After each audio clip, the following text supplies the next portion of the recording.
Good morning to all of you. So आज हम लोग डिस्कस करने जा रहे हैं डीप लर्निंग का नेक्स्ट चैप्टर। ये इससे पहले आपको जो लेक्चर है, अगर वो रिवाइज करना है तो आप डीप लर्निंग का जो फर्स्ट लेक्चर है वो उससे लेके लास्ट तक रिवाइज कर सकते हैं। आज हम लोग उसका नेक्स्ट चैप्टर जो है डिस्कस करेंगे, ठीक है। तो इसमें जो है डीप लर्निंग का जो एल्गो है, एल्गो के बेसिस पे हम लोग आज जो मैथमेटिकल फॉर्मूलेशन है, जो एल्गो के अंदर मैथमेटिकल फॉर्मूलेशन यूज़ होता है वो यूज़ करेंगे, ठीक है। वो हम लोग देखेंगे। सो सपोज आप लोगों ने लास्ट लेक्चर में हम लोगों ने डिस्कस किया था कि जो D N N C N N R N N और जी एन है, उसे हम लोग एल्गोरिदम को रियल टाइम में कहाँ पे यूज़ करते हैं। आज हम लोग डिस्कस करेंगे कि ये जो फॉर्मूलेशन होता है, जैसे ये हमारे नोड्स हैं, ठीक है ना, ये हमारे नोड्स दिए हुए हैं। ये जो नोड्स हैं किस तरह से इंटरकनेक्टेड होते हैं, इनका फॉर्मूलेशन किस तरह से होता है, इनका मैथमेटिकल फॉर्मूला क्या होता है, ये सारी चीज़ें हम लोग डिस्कस करेंगे, ठीक है।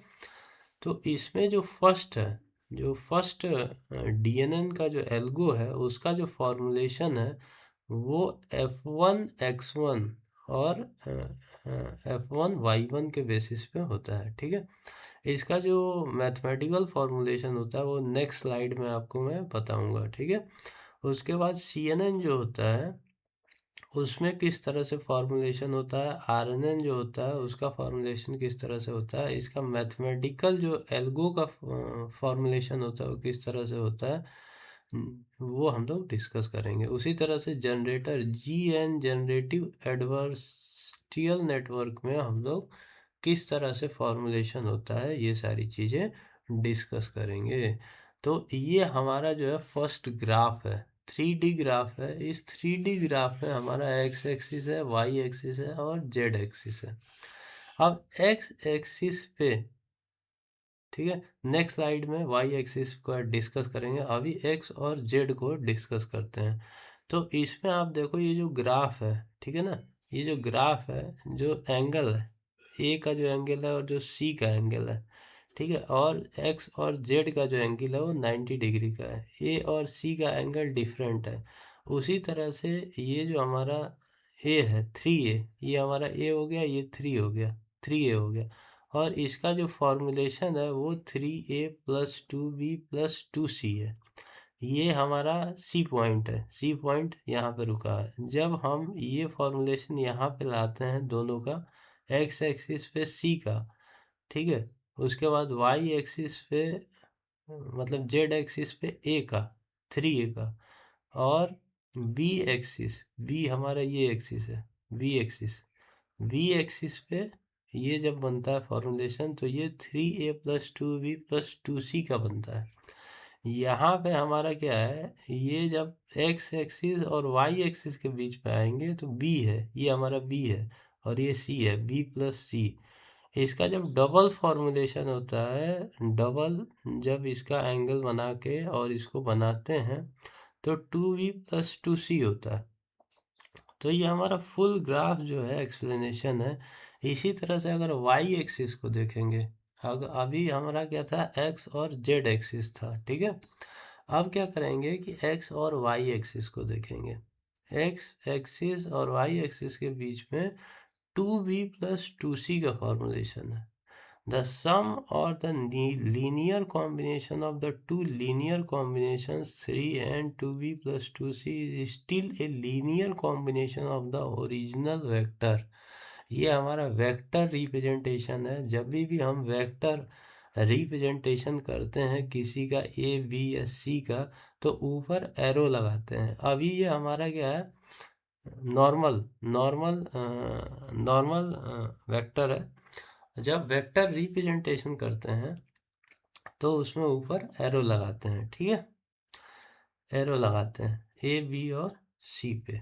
अब जो हमारा सेकंड है, सेकंड जो स्लाइड है, उसमें हम लोग डिस्कस करेंगे कि एक्स एक्सिस और जेड एक्सिस के बीच में जब हम लोग पॉइंट पॉइंट ड्रॉ करते हैं, ठीक है, पॉइंट ड्रॉ करते हैं तो उसे किस तरह से करते हैं, ठीक है। अब वेक्टर 1 1 है या 3 3 है, 1 1 है या 3 3 है।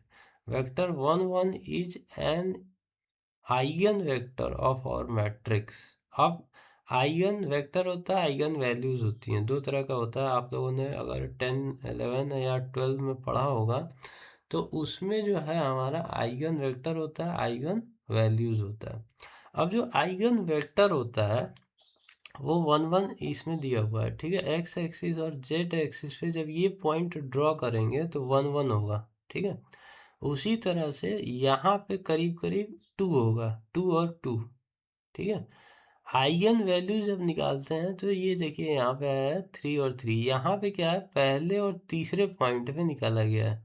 और इसका जो ये है मैट्रिक्स फॉर्मुलेशन है वो 1 2 और 2 1 के बेसिस पे निकाल के और ये 3 3 कर दिया गया। तो ये जब हम वेक्टर रिप्रेजेंटेशन, जो ग्राफिकल रिप्रेजेंटेशन है ए बी और सी का, उसको हम लोग अगर आइगन वेक्टर और आइगन वैल्यूज निकालते हैं तो 1 1 और 3 3 के बेसिस पे आता है। और इसका मैट्रिक्स जो फार्मूला है 1 2 और 2 n के बेसिस पे है, ठीक है।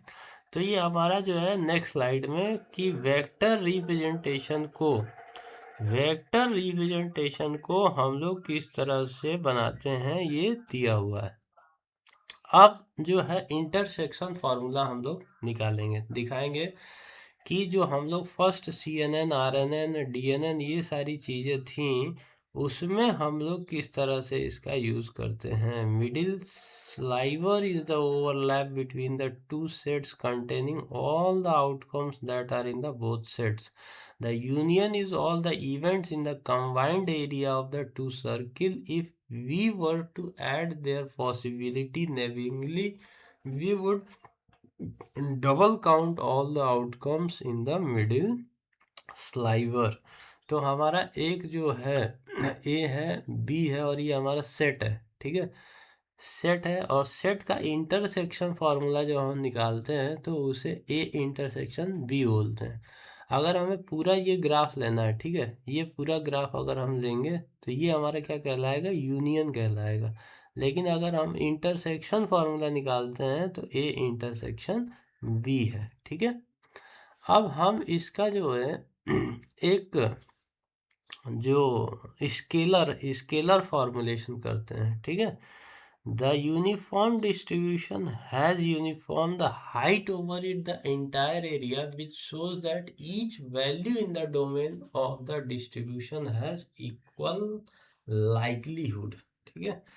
अब जो हमारा 0 0 है, ठीक है, 0 0 है या 0.05 है या 0.10 है, ये हमारे क्या है, स्केलर, ये स्केलर वैल्यूज दी हुई हैं, ठीक है। और ये हमारा जो है एक्स एक्सिस पे है और ये वाई एक्सिस पे वैल्यूज दिया हुआ है, ठीक है। यूनिफॉर्म डिस्ट्रीब्यूशन अब इसमें दिया हुआ है कि यूनिफॉर्म डिस्ट्रीब्यूशन कैसे होता है। अब इसमें क्या है कि इसका एरिया निकाला गया है, ठीक है। ये जो एरिया निकाला गया है, सपोज हमने ये एरिया निकाल लिया है, ठीक है, ये एरिया निकाला है, इतना एरिया, ठीक है, ये एरिया निकाला किसके बेसिस पे, ये स्केलर जो पॉइंट है इसके बेसिस पे। तो अगर हम लोग ये क्या बोलते हैं इसको, मैथमेटिक्स में एरिया निकालते हैं तो किस तरह से निकालते हैं, ठीक है, ए क्रॉस बी। अगर 3 डायमेंशन है तो ए क्रॉस बी क्रॉस सी, ठीक है। तो इस तरह से हम लोग इसका जो फार्मूला बेस जो न्यूमेरिक वैल्यू उसमें पुट करते हैं, फॉर्मुलेशन करते हैं, उसमें न्यूमेरिक वैल्यू पुट करते हैं और उसके बाद उसका इंटायर एरिया या जो भी हमारा वॉल्यूम होता है वो निकालते हैं। तो ये जो CNN RNN जो हम लोग एल्गो यूज़ करते हैं उसका जो फॉर्मुलेशन होता है, ठीक है, वो इस तरह से होता है कि फॉर्मुलेशन जो है मैथमेटिकल फॉर्मुलेशन इस तरह से होता है।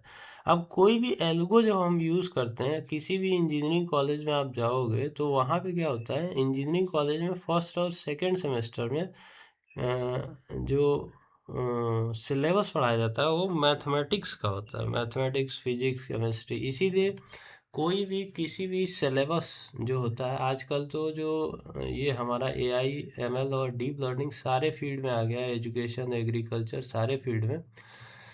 तो जो भी फील्ड होता है उसका एक अपना एक इंटरव्यू होता है, मतलब उसका एक अपना पेपर होता है, ठीक है। उसका पेपर का जब हम प्रिपरेशन करते हैं तो उसका सिलेबस इस तरह से डिज़ाइन होता है कि वो जो है हमारा आगे यूज़ होता है, ठीक है। सपोज़ हमें कोई एक एग्रीकल्चर का या डिफेंस का या किसी अन्य क्षेत्र का, फिनेंस का, कोई भी जब हम लोग सिलेबस पढ़ते हैं तो उसका अलग अलग डोमेन होता है, किसी का साइंस होता है, किसी का कॉमर्स होता है, और उसके बेसिस पे ही हमारा जो होता है वो सिलेबस उसका निर्धारित होता है। तो उसमें क्या होता है कि वो सिलेबस हमारा जो होता है आगे आने वाले फील्ड में यूज होता है, ठीक है। तो इसलिए जब भी हम प्रिपरेशन करते हैं तो उसको डीपली कॉन्सेप्चुअल रियल टाइम से रिलेट करके पढ़ना चाहिए, क्योंकि रियल टाइम से जब हम लोग रिलेट करके पढ़ते हैं ना, तो आगे जब यूज़ होता है, जब उसका रियल टाइम एग्जाम्पल होता है, जैसे कि सिविल इंजीनियरिंग होता है, मैकेनिकल इंजीनियरिंग होता है, ऑटोमोबाइल के सेक्टर में किस तरह से उसका जो होता है फॉर्मुलेशन ड्रॉ करते हैं, या सिविल इंजीनियरिंग में किस तरह से फॉर्मुलेशन ड्रा करते हैं, इलेक्ट्रिकल या इलेक्ट्रॉनिक्स में होता है तो किस तरह से ड्रॉ करते हैं, या एग्रीकल्चर फील्ड में जब होता है तो किस तरह से ड्रॉ करते हैं, ये सारी चीज़ें हमारा आने वाले उसमें बताया जाता है, ठीक है। तो हमारा फर्स्ट स्लाइड में हम लोगों ने पढ़ा था, थोड़ा रिवाइज भी कर लेते हैं कि फर्स्ट स्लाइड में हम लोग कौन सा एल्गो यूज़ होता है, और सेकेंड स्लाइड में हम लोगों ने पढ़ा था उसका मैथमेटिकल फॉर्मूलेशन क्या है। अभी जो स्लाइड है उसमें हम लोग रियल टाइम में कहाँ पे यूज़ करते हैं वो बताया गया है, ठीक है। और ये हमारा ग्राफिकल रिप्रेजेंटेशन है। ग्राफिकल रिप्रेजेंटेशन में कई सारे डिस्ट्रीब्यूशन के जो होता है मैथमेटिकल फॉर्मूलेशन होता है, जिसमें कि Gaussian distribution as a bell shape with highest likelihood in the centre and dropping exponentially as the value in the question get further and further from the centre. अब यहाँ से देखिए, ये जो ग्राफिकल रिप्रेजेंटेशन है इसमें जो 4 पॉइंट है और यहाँ पे जो है 0, इसका जो एक्स एक्सिस इसको अगर मान लेते हैं और इसे वाई एक्सिस मान लेते हैं, तो यहाँ पे सबसे क्या है, ये पीक है, पीक पीक पॉइंट है। यहाँ पे जो स्लोप है, यहाँ से धीरे धीरे धीरे धीरे बढ़ता बढ़ता गया है, और ये एक्स एक्सिस के 0 पॉइंट पे और वाई एक्सिस के अगर ये पॉइंट देखा जाए तो सबसे मैक्सिमम वैल्यूज है। उसके बाद से यहाँ से धीरे धीरे स्लो जो है डाउन होता गया है, ठीक है। उसके बाद से हमारा क्या आता है, इमेज, ठीक है। Image from the MNIST handwritten digit data set. अब जो ये डेटा सेट बनाया जाता है इसका कई जगह यूज होता है, ठीक है ना। डेटा सेट का कई जगह पे यूज होता है।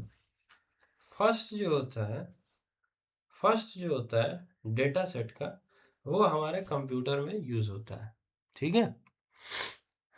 जो बाइनरी हमारा बिट और बाइट होता है वो हमारा किस पे होता है, 0 और 1 के बेसिस में। जो हमारा मैथमेटिक्स होता है वो हमारा किसके बेसिस पे होता है, 0 और 9 के बेसिस पे, ठीक है, 0 और 9 के बेसिस पे। और ये होता है 0 और 1 के बेसिस पे, कंप्यूटर साइंस, ठीक है। तो ये सारी चीज़ें हमारा दिया हुआ है कि किस तरह से जो डिजिट डेटा सेट होता है किस तरह से काम करता है। उसके बाद से परसेप्शन न्यूरॉन्स में अगर पढ़ेंगे तो एक्स एक्सिस वाई एक्सिस और जेड एक्सिस में किस तरह से x1 x2 की वैल्यू को और वाई एक्सिस पे किस तरह से बायस को दिखाया गया है, इसका ये परसेप्ट्रॉन का परफॉर्मेंस एक्सप्रेशन बताया गया है इसमें, ठीक है। उसके बाद से लीनियर इक्वेशन आप लोगों ने पढ़ा होगा, उसी के जो नोट्स होते हैं उसके बेसिस पे ये फॉर्मूला बना हुआ है, W1 W2 W3, x1 x2 और x3, ठीक है।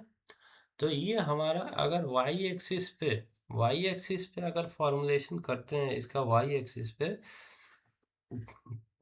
तो वाई की पावर, अगर ये हमारा वाई की पावर बोले इसे आई है, तो अगर W1 x1 ये W1 x1 plus W2 x2, ठीक है, इक्वल टू W3 x3, ये जो वैल्यू है y की W1 x1 W1 x2 is equal to W3 x3 के इक्वेशन के बराबर है। और ये जो लीनियर इक्वेशन है ये हमारा जो एल्गो में यूज होता है, CNN RNN इस तरह के जो एल्गो है उसमें यूज होता है, ठीक है। सिग्मॉइड में जेड वेरिएंस है किस तरह से, -10 -5 5 और 10, 0.2 0.4 0.6 0.8 और 1.0 पे X axis Y axis Z axis पे किस तरह से हमारा जो ग्राफिकल रिप्रेजेंटेशन है 4.5 पे यहाँ पे इंटरसेक्ट कर रहा है किसको, वाई एक्सिस को और जेड एक्सिस को, और ये हमारा ये है, ठीक है। तो ये सारी चीज़ें हमारे इसमें दिया हुआ।